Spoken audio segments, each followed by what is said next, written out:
안녕하십니까. 참건강문화방송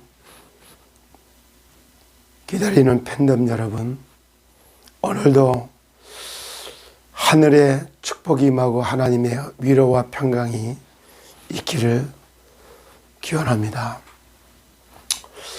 참 설 명절을 지나고 어저께 참 중요한 만남을 쭉 갖는 가운데 하루 일정이 많이 바쁘게 지나갔습니다. 오늘은 그동안 우리가 많이 이렇게 들어왔던 하나의 말씀 중에서 사실적으로 가장 우리가 기준을 삼아야 될 내용이 뭐가 있을까? 구원받을 때의 기준, 구원받고 나서의 기준, 그리고 사명을 감당할 때의 기준, 이 기준에 따라서 말씀의 중요성과 깊이가 좀 다르죠. 이미 오늘 말씀을 받고 있는 저와 여러분은 이제 이미 구원받았고 그동안에 신앙생활을 쭉 하고 있었어요. 그러면 이제 흔히들 많이 얘기할 때 KT 한국방송의 우리 김원근 장로께서도 자기가 이번 주에는 목사님 저는 이번 주에 마태복음 6장 33절의 말씀을 가지고 너희는 먼저 그의 나라와 그의 의를 구하라 이런 메시지를 들었습니다. 그래요. 그렇습니까? 이렇게. 그런데 우리가 특히 목사님들과 장로님, 권사님, 사역자들이 많이 쓰는 말이에요. 너희는 먼저 그의 나라와 그의 의를 구하라 그러면 그의 나라와 그의 의를 구하라. 이거 어떻게 적용하고 계신가요? 그의 나라, 세상 나라, 사단 나라, 하나님 나라, 어느 나라일까요? 하나님의 나라요. 그의 의, 그럼 그의 의가 뭘까요? 그리스도께서 나타나셔서 십자가의 모든 걸 이루셨던 거. 내가 다 이루었다. 요한복음 19장 30절. 정말로 예수님이 그리스도로 오셔서 참 모든 문제의 근원이 되는 원인제공과 사단의 머리를 박살내신 참된 왕으로, 죄와 저주 문제를 해결하는 제사장으로, 하나님이 주시는 생명을 받고 하늘나라까지 인도해 가실 선지자로 그리스도가 나타난 게 의가 아닌가요? 희생제물이 바로 되신 그리스도, 예수가 그리스도라는 이 사실이 나타나는 곳마다, 그리스도가 나타나는 곳마다 사단이 결박되고 죄로 인한 저주가 떠나가고 하나님 만나는 길이 활짝 열리잖아요. 그의 나라, 하나님의 나라, 그리스도의 나라, 그의 의, 만왕의 왕이 되신 메시아, 그분이 나타나니까 천군 천사가 동원되고 사단이 결박되고 죄로 인한 저주가 떠나가고 하나님 만나는 길이 활짝 열리는 것. 이걸 그의 나라와 그의 의를 구해서 그것이 일어나면 그 다음번에 뭐라 그래요? 내가 너에게 모든 걸 더하여 주신다 그랬어요. 근데 우리는 어떻게 신앙생활을 해왔나요? 모든 것 더하여 주는 것, 축복만 받으려고 하고 복만 받으려고 하고 얌체같이 이런 생각을 많이 했잖아요. 지금도 문제와 사건만 터지면 어떻게 했나요?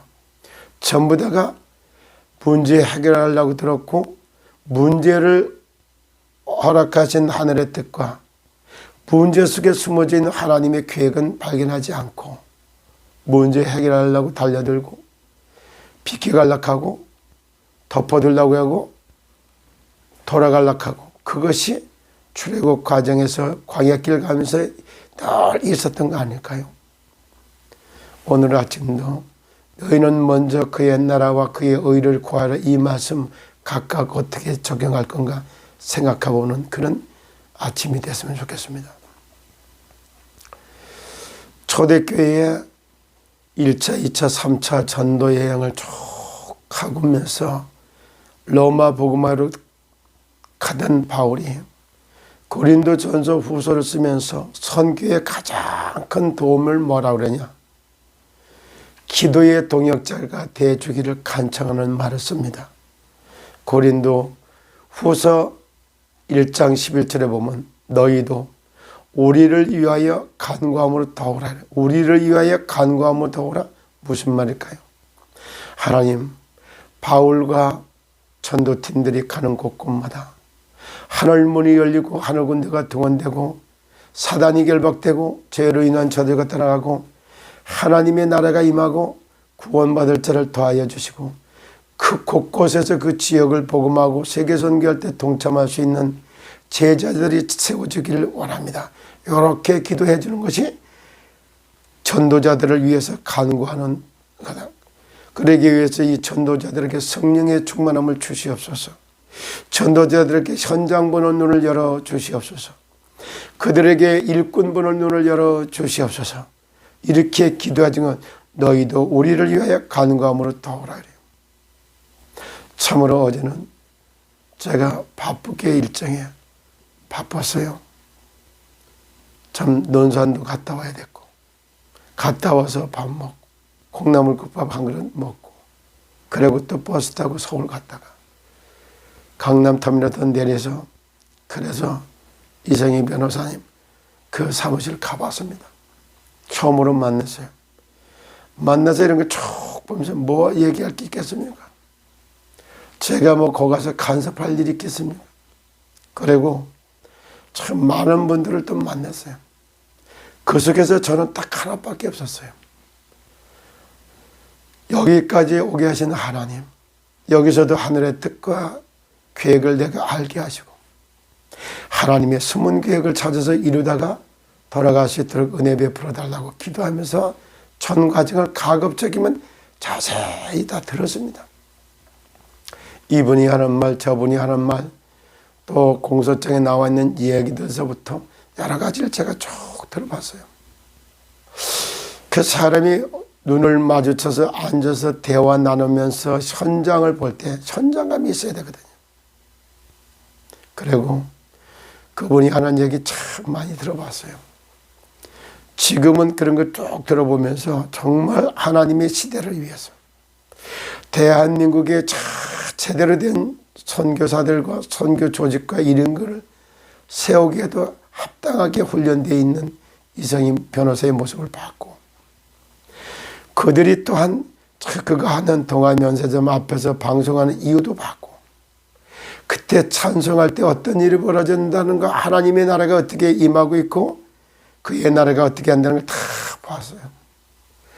절대로 정광욱 목사님이 하고 있는 그거하고 다른 진짜 보혈 찬송을 부르면서 찬송 부를 때 서울 시내에 대한민국의 수도에 정말 정사와 권세 잡은 자들과 하늘에 있는 악한 자들과 영들과 정말 어둠의 세상 주관자들을 결박하고 쫓아내는 그거를 바라다 보면서 찬송하면서 거기서부터 시작해서 종로로부터 다 거쳐서 서울시청까지 쫙 파상되고 청와대까지 흘러가면서 이 사도 바울이 빌립보 지역의 선교 여행을 떠났다가 정말 저 많은 귀신 들린 여정을 쫓아낸 것 때문에 의담맞고 빌립보 감옥에 들어가 있고 그 감옥에 들어가서 찬송할 때 하늘 문이 열리고 옥문이 다 열리고 깜빵의 기적 같은 역사가 일어나는 게 사도행전 16장에 나오지 않습니까?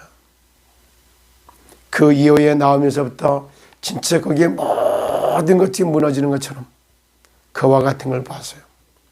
그래서 어제는 마지막 번에 모였다가 기도하라 그럴 때 저는 딴 게 기도할 게 없었어요. 한 사람 한 사람의 그들을 향한 하늘의 뜻과 계획을 찾고 저분을 향한 하나님의 뜻이 뭘까 이런 걸 놓고 기도하다 보니까 결국 한 단어 어제 2월 13일이잖아요. 빌립보서 2장 13절이 떠올랐고 14절 15절을 놓고 기도했어요. 너희 안에서 행하시는 여호와시니 그래요. 각 사람을 붙들고 역사하시고 천사들 동원해 갖고 사람을 움직이시는 하나님이 너희 안에서 행하시는 이는 여호와시니 자기의 기쁘신 뜻을 위하여 사탄 나라에 사로잡혀서 고통하게 멸망당하는 세상 나라를 구원하는 구원의 깊은 사역을 놓고 자기의 기쁘신 뜻을 위하여 마음의 소원을 두고 행하게 하신 하나님. 그분 하는 얘기도 잠깐 들어보면서 당신이 그래 변호사 출신 아니 여기 검사 출신 저기 판사 출신 이 사람들이 사실제 자기들이 조서를 받아봤습니까? 그래요. 자기들은 조서를 갖다가 꾸미기는 했고 판결을 했지만 자기가 죄인이 돼서 판결을 받아본 적이 없고 죄인으로다가 몰려갖고 조서를 받아본 적이 없어요. 그런 분들이 그들이 재판하고 있는 현장에 전도서 3장 16절에 나온 것처럼 재판하는 곳에도 악이 있고 공의를 집행하는 데도 악이 있다라고 얘기했던 것 똑같은 그런 현장을 알 수가 없죠. 그런 모습을 하는 현장감에 너무도 차고 넘쳤고 세상 나라 사단 나라 하나님 나라 동시에 보는 것 같았고 그래서 너희 안에서 행하시는 여호와시니 자기의 기쁘신 뜻을 위하여 마음의 소원을 두고 행하게 하시나니 이렇게 정말로 하나님의 나라의 일을 이루기 위해서 누명 쓰고 고난 가운데서 조서도 받아봤고 구치소도 가봤고 형도 살아봤고 이렇게 해본 사람이 아니거든. 그거 심정을 알 수가 없어요. 그런 모습을 보면서 억울하게 누명을 쓰고 세상 원사역을 하기 위하여 하나님의 계획이 들어가 있는 고난 가운데 있는 사람들을 대변하기 위하여 특별하게 증인으로 세우기 위해서 선택받은 이성희 변호사를 보면서 이 사람이야말로 선교적 기업을 세우는데도 또 법률적 제도적 기반을 마련하기 위해서 이렇게 준비되는 사람이라는 걸 발견했어요. 그렇기 때문에 14절에 모든 일에 원망과 시비가 없게 하라 이 말씀이 탁 떠올랐고 그리고 그렇게 해야 될 이유도 발견해요. 하나님의 사람을 온전케 하며 어두운 가운데 빛의 증인으로 쓰기 위해서 했다라 이런 말씀이 딱 떠올라서 그거를 기도하고 만찬을 하더니 저녁 식사도 같이 나누고 시족이 일어난 초대교회에 성도들이 모이면 성전에 있든지 집에 있든지 정말 예수가 그리스도라고 가르치기와 증거하기를 그치지 않은 초대교회 현장과 같이 떡을 떼고 나누면서 그런 행복한 그런 시간을 마치고 그리고 또 나의 현장으로 돌아왔습니다. 제가 할 수 있는 것은 가는 장소마다 참 만나는 사람마다 그들을 향한 하늘의 뜻과 그분을 향한 하나님의 절대 계획을 찾고 그것이 이루어지도록 기도하는 것. 이것이 전도의 최고의 도움이 된다는 사실을 오늘 아침에 다시 한번 확인했습니다. 어제 만났던 여러분들 얼굴을 다 기억할 수 없어요. 그러나 여러분들이야말로 진짜 하나님 나라 이 땅에 회복하고 전 세계를 살리는 농수축산물을 가지고 살리는 메커니즘을 갖고 담아내는 그 일에 새롭게 시작하는 증인들이 다 될 걸 믿습니다. 여러분들을 위해서 생각날 때마다 기도하면서 또 다시 만날 날을 기약하여 보겠습니다. 오늘도 하늘의 뜻과 하나님의 계획을 찾아서 이루는 하나님의 사람, 기도의 사람이 돼서 전도와 선교를 위하여 그의 나라와 그의 의를 구하는 참된 기도가 각자에게 있기를 그리스도 예수의 이름으로 축원합니다. 감사합니다.